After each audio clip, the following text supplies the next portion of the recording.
Okay, I've been here since 1966. My mom's been living since 1966. I was born and raised here. I went to the elementary school here with the York Child and around as well. We've been here since 1966. My mom had 5 girls. She moved here as a single parent where she worked really hard and raised her family. So after my mom just passed away February 28th, and I feel that the negligence of her apartment and all the things that were going on within the apartment contributed to her death as far as the negligence part of slipping of the floorboards, the running of certain waters, the bathtub, everything leaking over into the bedrooms, causing the bathtub to almost fall through the roof, which wasn't a bathroom technically, it was a bedroom that they converted into a bathroom.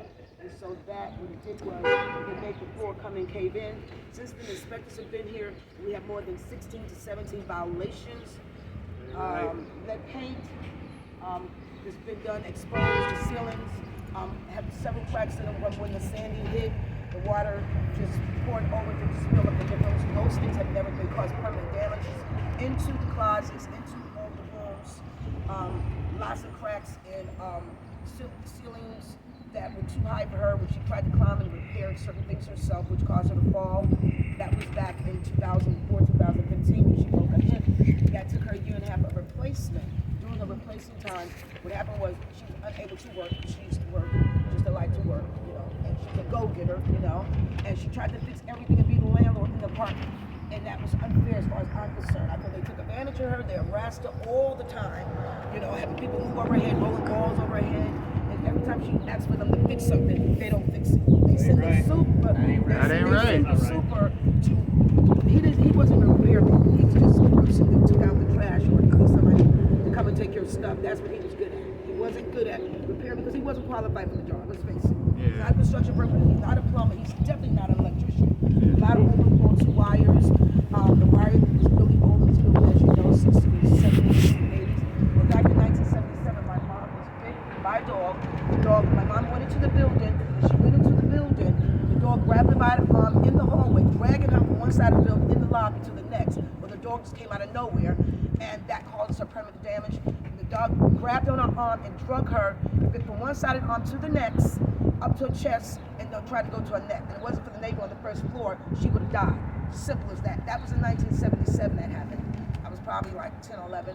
Then in 2015, she's trying to do another repair, put in a simple light bulb. And the ceilings in these places are really high, so she tried to get on the step ladder and stand high. So when she got on the step ladder, of course she fell and broke her hip.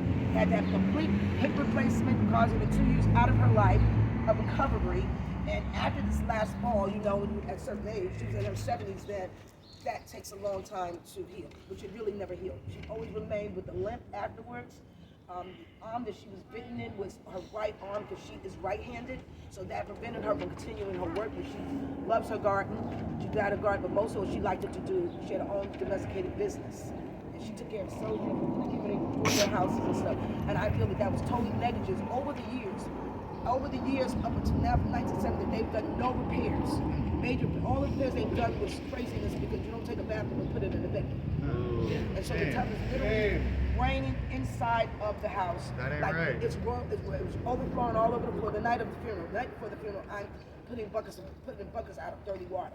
And so then the water came through the closet, down to the clothes, and everything. And so I had to take down pictures and certain things because things were getting damaged.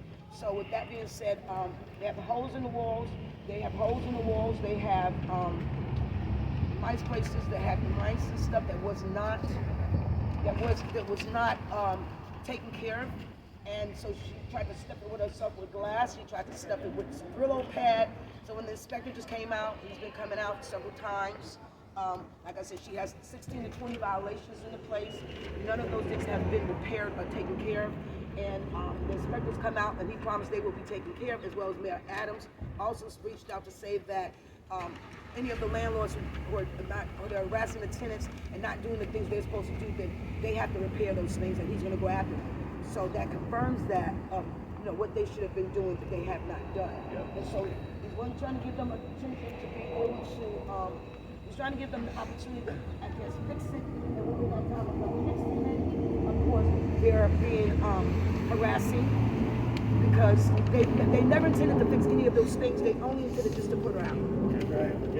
That was their intention, and they weren't gonna do anything about it as far as. So that's why we have major damages in the place, and it rains anytime they take a bath. It rains in that particular room. So the ceiling, lastly, the ceiling was literally about to cave in because one more leak like it is, and the cable and the bathtub is coming through the wall in the ceiling in that bedroom. Because technically that wasn't a bedroom. It was where the bathroom was. They put the bedroom in made a bedroom. So that's the reason why. So when that tub overflows, the water just comes down through the ceiling, through the floor, and it has, like I said, has not been taken care of. And so that's what I'm calling. Actually, I feel that they should basically have institutions in compensating her from the falls over the years and contributing to the negligence, of her past, continuing that. I feel that they had a lot to do. That they should have been responsible. And the water is so hot that when she turns the water on, it literally will burn her to death, literally. So all this stuff that I'm saying is documented. I have everything with the inspector, and that's my story, basically. Thank you for sharing.